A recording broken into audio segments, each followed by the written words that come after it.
नमस्कार साथियों, मैं पवन गोस्वामी परीक्षार्थी आईएएस एकेडमी के यूट्यूब चैनल पर आप सभी का स्वागत करता हूं। जैसा कि आप सभी जानते हैं, आगामी परीक्षाओं को दृष्टिगत रखते हुए हमने एक नया विषय प्रारंभ किया है। विविध का एक टॉपिक है खेलकूद। तो यहाँ आज से हम स्टार्ट करने वाले हैं स्पोर्ट्स, या कह सकता हूं मैं इसको खेलकूद। एक स्क्रीन पर आप एक इमेज देख रहे होंगे जहां बताया गया है for all competitive exam foundation based start हो रहा है परीक्षार्थी आईएएस एकेडमी पर। इसकी जो टाइमिंग रहेगी वो रहेगी आपकी 3 बजे से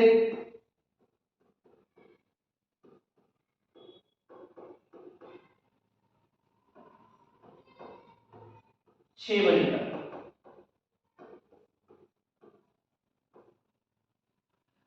आप मानिए इसको फाउंडेशन बेस्ड मींस क्या है, आपको जो जनरली एग्जाम्स में प्रश्न पूछे जाते हैं या जिस विषय से प्रश्न पूछे जाते हैं, जैसे मैथ्स, फाउंडेशन बेस में आपको maths, reasoning, GK, science subject पढ़ाए जाएंगे। इसके अलावा हिंदी, इंग्लिश और जैसे जो सब्जेक्ट्स की जरूरत होती है वो आपको इसमें पढ़ाया जाएगा। यह है आपका फाउंडेशन बेच, और ये स्टार्ट हो रहा है आपका 7 सितंबर से। 7 सितंबर से शाम को 3 से 6 बजे ये बैच स्टार्ट हो रहा है। ऑफलाइन बैच है ये। अगर आप ज्वाइन करना चाहते हैं तो आप ज्वाइन कर सकते हैं। राठौर मंदिर के सामने शास्त्री कॉलोनी आस्था, यहाँ पर लिखा हुआ है, नंबर लिखे हुए हैं, आप इंक्वायरी कर सकते हैं। चलिए हम स्टार्ट करते हैं अपना विषय। मध्य प्रदेश भारत में स्पोर्ट्स या फिर भारत में खेलकूद। देखिए खेल होता क्या है, स्पोर्ट्स होता क्या है। बचपन से हम हमारे जीवन में कई सारे खेल खेलते हैं। अब यहाँ पर लिखा हुआ है आपका कि खेल कई नियमों एवं रिवाजों द्वारा संचालित होने वाली एक प्रतियोगी गतिविधि है। क्या लिखा हुआ है यहाँ पर कि खेल कई नियमों एवं रिवाजों द्वारा संचालित होने वाली एक प्रतियोगी गतिविधि है। प्रतियोगी गतिविधि मतलब जिसमें हार जीत का फैक्टर रहता है। आगे देखते हैं हम लोग कि यहाँ लिखा हुआ है कि खेल के प्रकार कितने होते हैं। कई सारे बच्चों को ये पता होता है कि हाँ कि खेल होता है, लेकिन खेल किस कैटेगरी का होता है, किस प्रकार का होता है, अलग अलग टाइप के खेल होते हैं।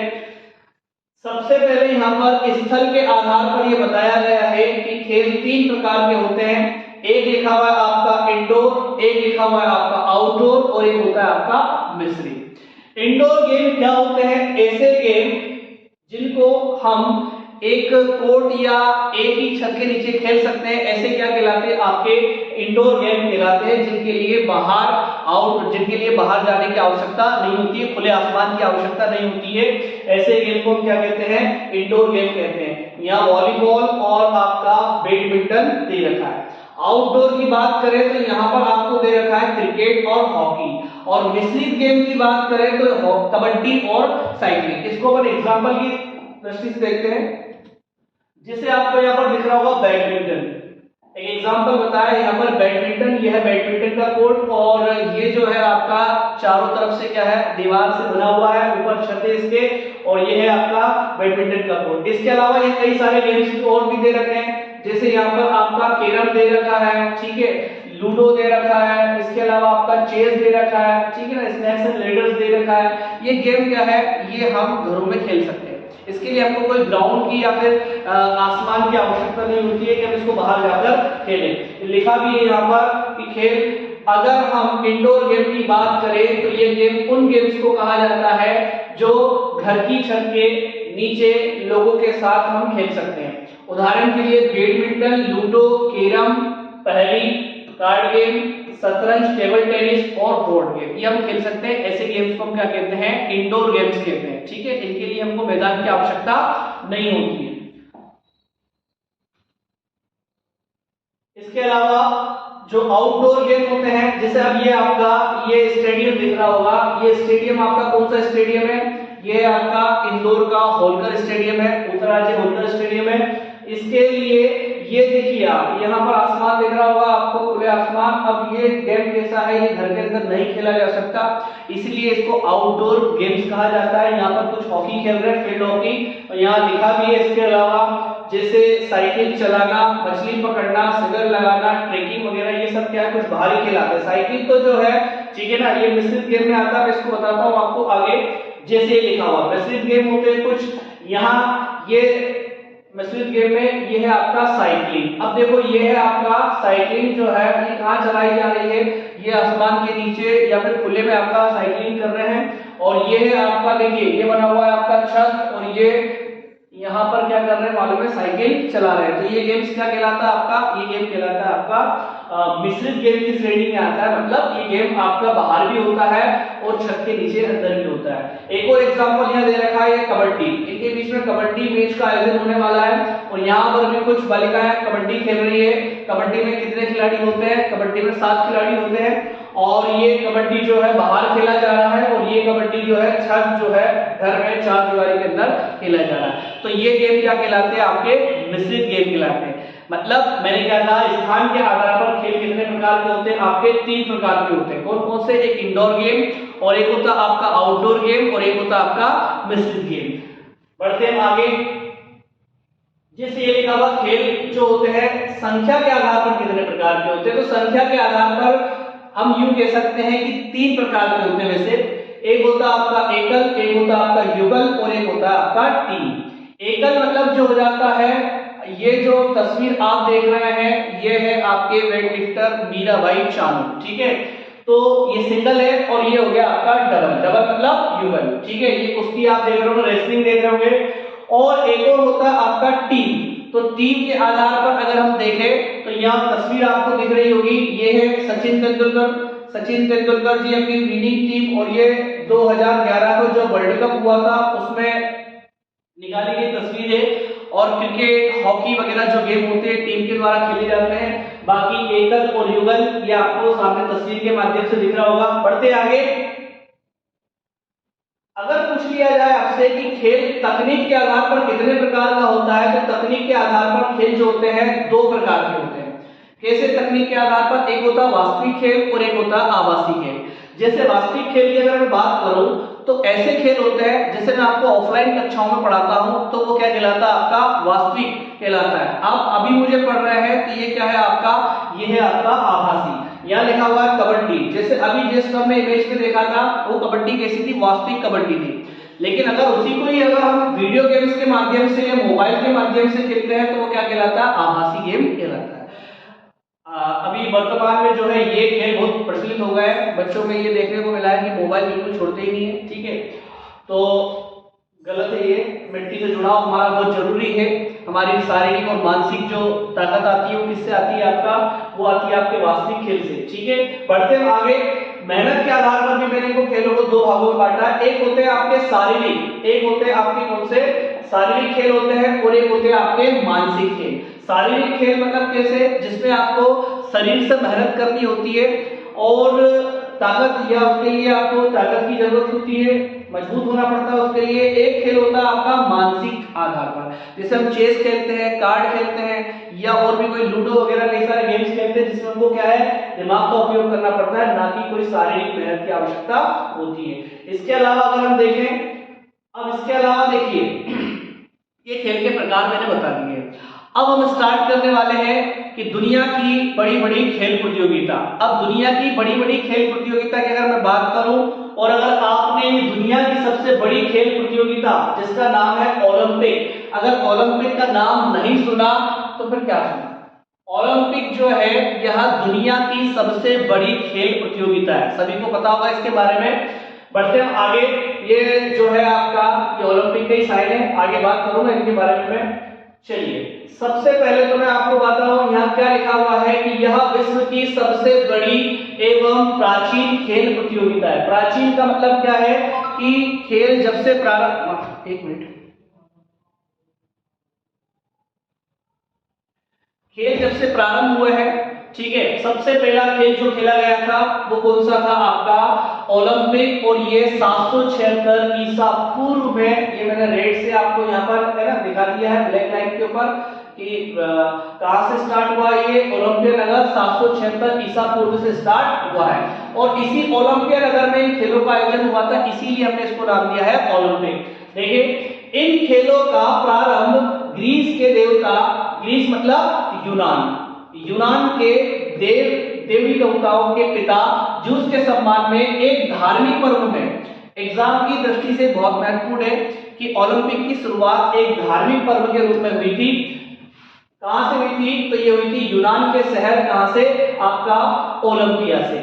इसी स्थान के नाम पर इन खेलों का नामकरण ओलंपिक कर दिया गया। इन खेलों का नामकरण क्या कर दिया गया? ओलंपिक कर दिया गया। और ओलंपिक दुनिया की सबसे बड़ी खेल प्रतियोगिता है जिसके अंतर्गत कई सारे खेल खेले जाते हैं। आगे बढ़ते हैं हम। देखो यहां पर क्या लिखा हुआ है कि जैसे ही 776 ईसा पूर्व आया था तभी से ये खेल क्या है? 4 वर्षों के अंतराल में, कितने वर्षों के अंतराल में? 4 वर्षों के अंतराल में ही प्रथम ओलंपिक। ध्यान रखना एग्जाम में अगर प्रश्न आपसे पूछा जाता है कि प्रथम ओलंपिक कब आयोजित हुआ, तो देखो 2 कैटेगरी हो सकती है ओलंपिक की। क्या मैंने लिखा? ओलंपिक। तो 2 कैटेगरी कैसे हो सकती है? एक तो होगा आपका एंशिएंट या फिर प्राचीन ओलंपिक, और एक हो जाएगा आपका आधुनिक ओलंपिक या फिर मॉडर्न ओलंपिक। तो प्राचीन ओलंपिक के बारे में जस्ट मैंने अभी बात की, 776 ईसा पूर्व में स्टार्ट हुआ था, और अभी आधुनिक ओलंपिक के बारे में मैं बात करने वाला हूं। ठीक है, ध्यान से सुनेंगे मेरी बात कि मैं यहाँ क्या कहना चाह रहा हूं। या मैंने कहा कि इन्हें 393 ईसा पूर्व ईस्वी में, सॉरी 393 ईस्वी, यहाँ पर 393 और 94, ठीक है ना, रोम के शासक थियोडोसियस ने इन्हें बंद करवा दिया। क्यों बंद करवा दिया? क्योंकि रोम का अधिकार हो गया था यूनान पर, इसलिए इसको इस प्रतियोगिता को बंद करवा दिया। ठीक है, इसके बाद में यहाँ पर लिखा हुआ है कि 19वीं सदी में फ्रांस और जर्मनी के कुछ पुरातत्ववेत्ताओं ने, गलत लिखा हुआ, पुरातत्ववेत्ता या फिर आर्कियोलॉजिस्ट ने ओलंपिक नगर की खुदाई प्रारंभ की और 1875, यह लिख देता हूं मैं, 1875 में इस खुदाई का श्रेय किसे दिया जाता है? ये थोड़ा सा है ना लिखने में मिस्टेक हो गई है, प्रिंटिंग मिस्टेक, ठीक है, तो ये क्या हो जाएगा? अर्नेस्ट कार्टियस, टाइप करने में मिस्टेक हो गई है, अर्नेस्ट कार्टियस, ठीक है, वो दिया जाता है। आपसे पूछा जाए 1875 में फ्रांस और जर्मनी के कुछ पुरातत्ववेत्ताओं ने, सम आर्कियोलॉजिस्ट, उन्होंने क्या किया? शहर की खुदाई प्रारंभ की, जिसे कहा जाता है कि एग्जीक्यूशन किया। कब किया? 1875 में। किसने किया? अर्नेस्ट कार्टियस ने। ठीक है, बढ़ते हैं आगे। अब ध्यान सुनिए मेरी बात कि आधुनिक ओलंपिक की शुरुआत कब से हुई और इसका श्रेय किसे दिया जाता है। ठीक है, आधुनिक ओलंपिक की शुरुआत कब से हुई है? तो ये है आधुनिक ओलंपिक खेलों को शुरू करने का श्रेय फ्रांस के भाषाविद, समाजशास्त्री मोस्टैल्डी किसे दिया जाता है? तो ये दिया जाता है आपका पियरे दी कुबर्तिन को दिया जाता है। किसे दिया जाता है? पियरे दी कुबर्तिन को दिया जाता है। बहुत ही इंपोर्टेंट व्यक्ति भैया, इनका नाम आपको याद रखना है कि ओलंपिक की शुरुआत का श्रेय, और किस ओलंपिक की शुरुआत का श्रेय? आधुनिक ओलंपिक की शुरुआत का श्रेय फ्रांस के भाषाविद या समाजशास्त्री पियरे दी कुबर्तिन को दिया जाता है। इसके अलावा मैं बात करूं कि भैया ध्यान सुनेंगे मेरी बात कि एक बात हुई किसके द्वारा? पियरे दी कुबर्तिन के द्वारा, कि जो प्राचीन परंपरा यूनान में प्रचलित थी एक धार्मिक पर्व के रूप में, उसको हमको पुनः प्रारंभ करना चाहिए। इसके लिए क्या होगा? इसके लिए लोगों का इकट्ठा होना बहुत जरूरी है। तो यह मैं लिख रहा हूं 1894 में पियरे दी कुबर्तिन ने ओलंपिक खेलों को पुनः प्रारंभ करने के लिए क्या किया भैया? एक सम्मेलन आयोजित किया, और इस सम्मेलन में क्या हुआ? आपका रूस और अमेरिका जैसे 12 देशों के प्रतिनिधियों ने भाग लिया, और यहीं पर क्या किया गया? IOC इंटरनेशनल ओलंपिक कमेटी का गठन किया गया। आज जितने भी खेल आयोजित करवाए जाते हैं IOC के द्वारा, आपको पता होगा इंटरनेशनल ओलंपिक कमेटी, ठीक है, इसका फुल फॉर्म होता है। आगे इसके बारे में बात करता हूँ कि इसका मुख्यालय कहाँ है। तो देखो यहाँ फोटो लगी हुई है आपकी नीता अंबानी जी की, है ना, प्रथम भारतीय महिला जो IOC की सदस्य बनी है, ये बात करते हैं इनके बारे में। यहाँ लिखा हुआ है कि IOC की स्थापना 1894 में हुई।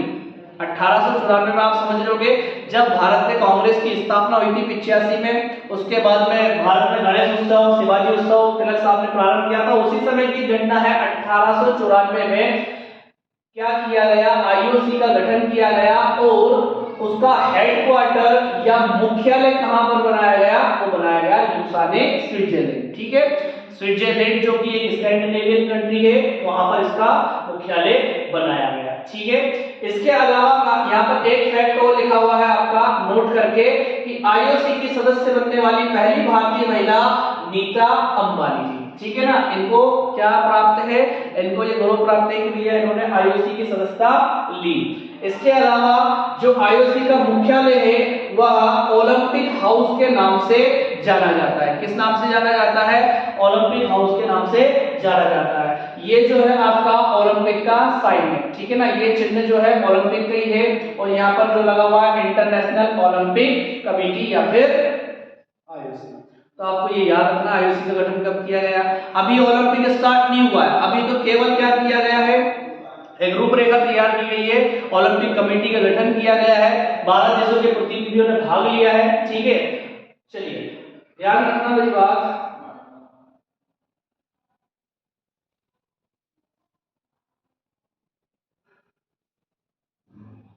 ठीक है, यहां है हम। ठीक है, आईओसी के प्रथम अध्यक्ष, ये ध्यान रखना, आईओसी का पहला अध्यक्ष किसे बनाया गया था, तो वो बनाया गया था डेमेट्रियस कैसिलस, जो कि यूनान के थे, इन्हें पहला अध्यक्ष बनाया गया था। ध्यान रखना मेरी बात को कि पियर दी कुबर्टिन को पहला अध्यक्ष नहीं बनाया गया था, अध्यक्ष कौन बना था, यूनान का डेमेट्रियस एंड कैसिलस। आईओसी के दूसरे अध्यक्ष के रूप में किसे बनाया गया, पियर दी कुबर्टिन को। और इनका कार्यकाल भी आपको याद रखना है, कब से कब तक है, 1896 से लेकर 1925 तक। ठीक है ना, लंबा कार्यकाल रहा लगभग इनका, 29 वर्ष इन्होंने अध्यक्ष के रूप में कार्य किया। और ध्यान रखिए इस बात का कि आधुनिक ओलंपिक की शुरुआत का श्रेय किसे दिया जाता है, तो पियर दी कुबर्टिन को दिया जाता है। इनको जनक भी कहा जा सकता है। ठीक है, आप याद रख सकते हैं उनके बारे में। बढ़ते हैं आगे, इसमें लिखा है कि आधुनिक ओलंपिक खेलों का प्रारंभ 4 अप्रैल 1896 को यूनान के ही शहर और राजधानी एथेंस में प्रारंभ हुआ, जिन्हें 4 वर्ष के अंतराल में क्या किया गया, विश्व के विभिन्न भागों में आयोजित किया गया। ठीक है, आपको पता होगा कि अभी हाल ही में टोक्यो में ओलंपिक हुआ था, जो कि टोक्यो में 20 वाला ओलंपिक 21 में हुआ था। ठीक है, अगला ओलंपिक जो आपका 2024 में पेरिस में होने वाला है। चलिए, अब ये यहाँ पर क्या है, ओलंपिक जो है उसके कुछ अवयव है। पहला अवयव यहाँ पे क्या दे रखा है आपका, ओलंपिक चार्टर। अब ओलंपिक चार्टर में क्या बताया है यहाँ पर, सबसे पहले तो आप देख सकते हैं कि संकलित 1894 में संकलित चार्टर के अनुसार ओलंपिक खेलों के उद्देश्य, सबसे पहला उद्देश्य क्या है, खेलों के लिए आवश्यक शारीरिक व नैतिक गुणों का विकास करना। दूसरा क्या बताया, विश्व शांति को और सशक्त बनाने के लिए खेलों के माध्यम से युवाओं में आपसी सद्भाव व मित्रता बढ़ाना। स्वाभाविक सी बात है, कोई हम खेल खेलते हैं तो उसमें मित्रता बढ़ती है। ठीक है ना, किसी हम टीम में रहते हैं तो उसके प्रति हमारे भाव बढ़ते हैं। संपूर्ण विश्व में ओलंपिक सिद्धांतों का प्रचार करके अंतरराष्ट्रीय सद्भाव करना, विश्व के सभी खिलाड़ियों को प्रति 4 वर्ष बाद एक स्थान पर इकट्ठा होना। ठीक है, ये बहुत इंपॉर्टेंट भैया, ये चार्टर है ना, याद भी ना हो तो कोई समस्या नहीं है, लेकिन ये 1894 में जो आईओसी बनाई गई थी उसके अकॉर्डिंग ये देखिए ओलंपिक का आदर्श वाक्य, ये बहुत इंपॉर्टेंट है, ये आपको एग्जाम में पूछा जा सकता है कि ओलंपिक का आदर्श वाक्य क्या है। याद रखना, इसका आदर्श वाक्य आपको क्या मिलेगा, सीटीएस, अल्टीएस, फोर्टियस। अब ये किस भाषा के शब्द है, तो ये है आपका लैटिन भाषा के शब्द है। किस भाषा के शब्द है, ये है आपके लैटिन भाषा के शब्द है। देखो ध्यान से सुनना, यहाँ सीटीएस लिखा हुआ है, इसका मतलब फास्टर। ठीक है, ये इंग्लिश भाषा है और ये लैटिन भाषा है। अल्टीएस लिखा हुआ है तो इसका मतलब होता है आपका हायर, मतलब ऊंचा। स्ट्रॉन्गर मतलब हो जाता है आपका फोर्टियस। और इसका हिंदी अनुवाद यहाँ हिंदी में लिखा भी है, तेज, ऊंचा और बलशाली। इसका निर्माण किसने किया था, 1897 में फादर दी डॉन ने इसका प्रारंभ किया था। और यहाँ पर लिखा भी है, आपको पता होगा कि कोविड-19 एक समय ऐसा आया था कि पूरी पृथ्वी थम सी गई थी, है ना। ऐसा लग नहीं रहा था कि पुनः पृथ्वी पर जीवन वापस आएगा, लेकिन सब कुछ ठीक रहा, समस्या टल गई। कोविड-19 जो है बहुत बड़ी एपिडेमिक थी, ठीक है ना, एपिडेमिक थी, महामारी थी। और उसी समय में क्या किया गया था, एक और वर्ड जोड़ा गया था जिसका नाम था कम्युनिटर। कम्युनिटर मतलब टुगेदर, ठीक है, क्या जोड़ा गया था, कम्युनिटर मतलब एक साथ, ठीक है, एक साथ। ये लिखा भी होगा यहाँ पर एकजुटता, ये लिखा भी है, दुनिया भर में एकजुटता दिखाने के लिए किया गया था। कौन सा शब्द जोड़ा गया था इसमें शब्द जोड़ा गया था टुगेदर, इंग्लिश में, या यूं कह सकता हूं कम्युनिटर, ठीक है ना, जिसका मतलब क्या होता है, एकजुटता, ठीक है ना। अब इस वाक्य का लैटिन संस्करण अगर बात करें तो सीटियस, अल्टियस, प्रोटियस और कम्युनिटर। तो ये कब जोड़ा गया था, ये अभी जस्ट जोड़ा गया आपका 20 जुलाई 2021 को, ठीक है ना। अब ये नया आदर्श वाक्य बन गया ओलंपिक का, जिसे फादर डिडोन ने बनाया था। बढ़ते आगे, ठीक है। और इसे शामिल कब किया गया, देखो ये यहाँ लिखा हुआ है 1920 के एंटवर्प बेल्जियम ओलंपिक में, ठीक है ना। इसी ओलंपिक में भारत ने पहली बार भाग लिया था। बढ़ते आगे, देखिए यहाँ पर लिखा हुआ है ओलंपिक ध्वज व चिन्ह। अब ओलंपिक ध्वज क्या होता है, देखिए हम जिस खेल को खेल रहे हैं, ये जिस प्रतियोगिता में भाग ले रहे हैं, उसका एक स्वयं का एक ध्वज है। यहाँ लिखा भी है कि ओलंपिक ध्वज जो है सिल्क से बना होता है। ये जो व्हाइट कलर का कपड़ा देख रहे हो, ये क्या है आपका, ये व्हाइट कलर का, जिसकी सफेद पृष्ठभूमि पर ओलंपिक चिन्ह बना हुआ है। ये ओलंपिक चिन्ह भी है आपका। ध्वज को सर्वप्रथम एंटवर्प ओलंपिक 1920 में फहराया गया था। इसको ध्यान रखना आपको, ये फहराया कब गया था, 1920 में। लेकिन प्रश्न अगर आपसे पूछ लिया जाए कि इसे बनाया कब गया था, तो इसे बनाया गया था 1913 में, 12-13, जो 1913-14 में इसको क्या किया गया था, ओलंपिक चिन्ह को शामिल किया गया था। शामिल का मतलब क्या है, देखो ध्यान सुनना मेरी बात, यहां पे लिख देता हूं मैं, यहां लिखता हूं, ओलंपिक कब स्टार्ट हुए हैं, 1896 में। अब आपको ये पता होगा कि 4 वर्ष के अंतराल में कोई ओलंपिक का आयोजन होता था, तो 1900, 1904 और 1908, ठीक है।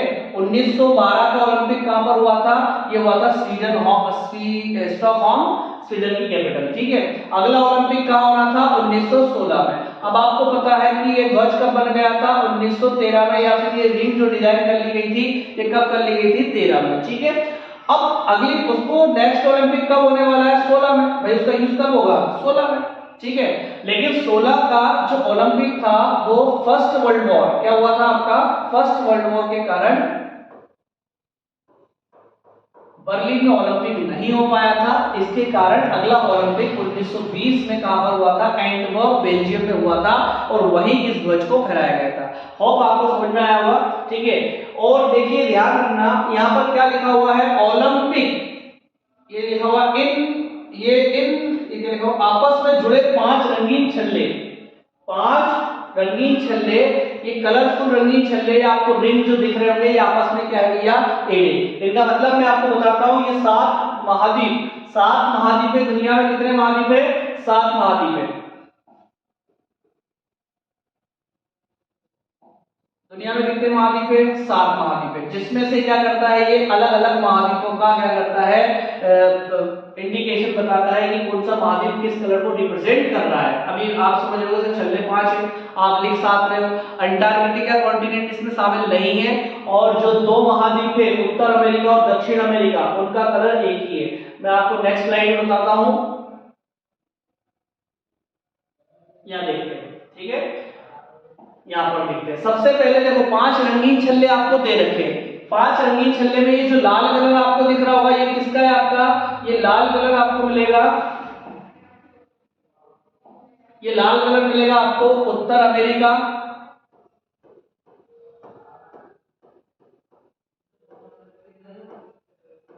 ठीक है, और दक्षिण अमेरिका,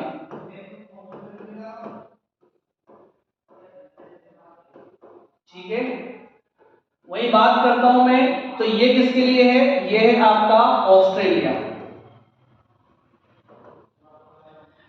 येलो कलर की बात करते हैं तो ये किसको रिप्रेजेंट करता है, एशिया को रिप्रेजेंट करता है। ब्लू कलर की बात करें तो ये किसको रिप्रेजेंट करता है, यूरोप को, यूरोप कॉन्टिनेंट को रिप्रेजेंट करता है। और यहाँ पर एक और काला कलर और दे रखा है, ये किसको, ये करता है आपका अफ्रीका कॉन्टिनेंट को रिप्रेजेंट करता है या फिर अफ्रीका को प्रदर्शित करता है, ठीक है ना। ये दो महाद्वीप, अब इसमें अंटार्कटिका नहीं आया है तो ये अंटार्कटिका महाद्वीप में कोई भी जनता नहीं रहती है, ठीक है ना, वो शामिल भी नहीं है इसमें, इसलिए उसका हमने कोई कलर नहीं बनाया। इसमें एक चीज और बता दूं मैं आपको, ये यहाँ पर लिखा हुआ है, इसका डिजाइन किसने दिया था, तो इसका डिजाइन जो दिया था पियर दी कुबर्टिन ने दिया था। 5 रंगीन छल्लों का 1896 से लेके तो आपका 1925 तक जो कि आईओसी के अध्यक्ष बने थे उन्हीं के बारे में बात कर रहा हूँ, ठीक है। चलिए एक अवयव और आ रहा है यहाँ पर जो कि इंपोर्टेंट तो नहीं है लेकिन फिर भी अगर आपसे पूछ ले, ओलंपिक गान। ओलंपिक को प्रारंभ करने से पहले क्या किया जाता है, ओलंपिक गान गाया जाता है। 1958 में इसको क्या मान्यता मिली है। ध्यान सुनना, यूनान के सिंगर है, संगीतकार है स्पिरास समारास कोस्टिन पलामास, इन्होंने क्या की थी, इसकी रचना की थी और रचना की थी तो इसको क्या किया गया, ओलंपिक गान के रूप में मान्यता मिल गई। कब मिली, 1958 में। अगला है ओलंपिक मसाल। आपको मालूम होगा कि ये है आपका ओलंपिक मसाल। कोई भी ओलंपिक प्रारंभ होता है तो उसमें एक मसाल जलाई जाती है।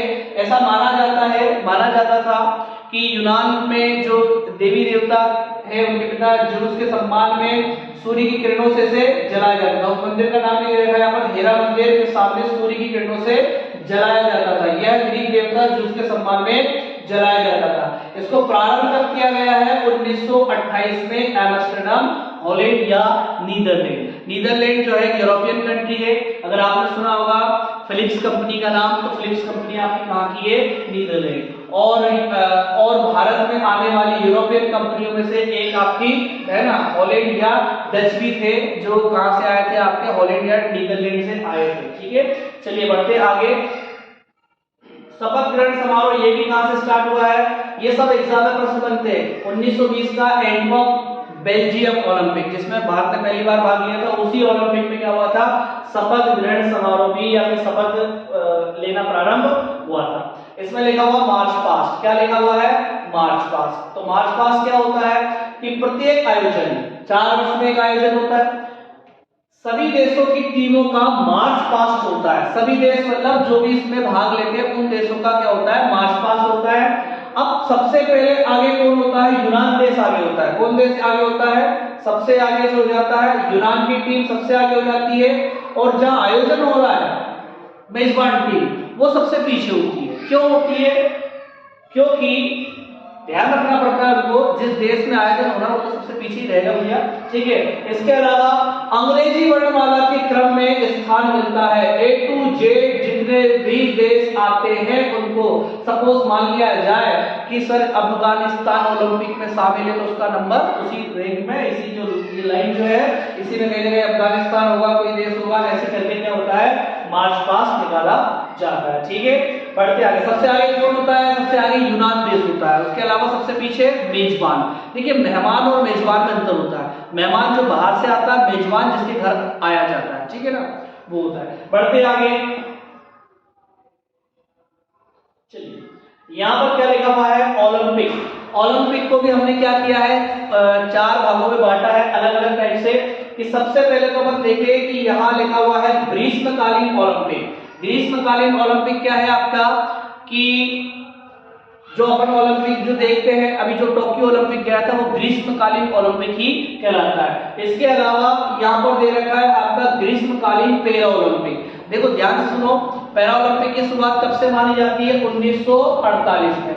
सेकेंड वर्ल्ड वॉर के बाद में जो घायल हुए सैनिक है या खिलाड़ी है ना, उनके लिए क्या किया गया था 1948 से, है ना, ये IWG international wheel chair game के रूप में पैरा ओलंपिक की शुरुआत हुई थी। लेकिन पैरा ओलंपिक इनको कहां से कहा जाता है, तो ये 1988 में जो सियोल ओलंपिक हुआ था, साउथ कोरिया की कैपिटल सियोल ओलंपिक हुआ था, वहां से इनका नाम क्या कर दिया गया, पैरा ओलंपिक कर दिया गया। इसके पहले इनको क्या कहा जाता था, इंटरनेशनल व्हीलचेयर गेम।